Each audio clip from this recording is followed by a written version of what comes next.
বাংলাকে ধ্বংস করতে এসেছিল। লজ্জা করে না মমতা ব্যানার্জি? কাশ্মীরের পুলিশ এসে ক্যানিং থেকে জঙ্গি জাভেদ মুন্সিকে ধরে নিয়ে যায়। ভাবছেন এ তো বলছে ক্যানিং এর কথা, ভুঁইয়াসুড়ার কি, নাটসালের কি, বেতকুন্ডুর কি।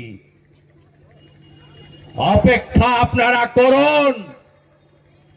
যদি ঐক্যবদ্ধ হয়ে এই জঙ্গি সরকারকে বিসর্জন আমরা দিতে না পারি, এই বাংলার অবস্থা বাংলাদেশের থেকেও খারাপ হবে।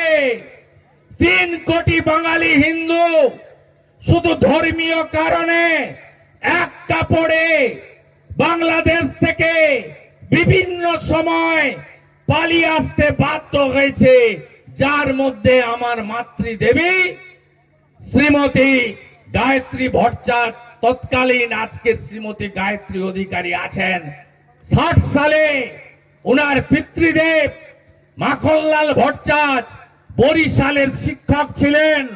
শুধু হিন্দু হওয়ার জন্য প্রাণ হাতে সীমান্ত পেরিয়ে ভারতে এসে চন্দননগরের জুট মিলে একজন শিক্ষককে ম্যানেজারি করে তার সংসারকে প্রতিপালন করতে হয়েছে।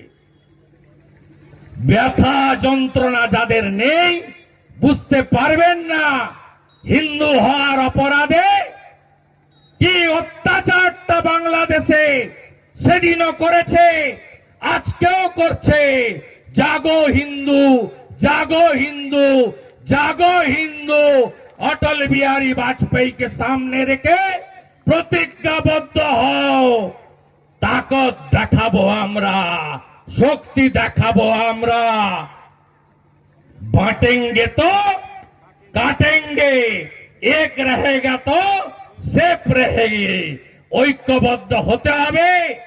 চিন্ময় কৃষ্ণ প্রভু জেলে কেন জানেন?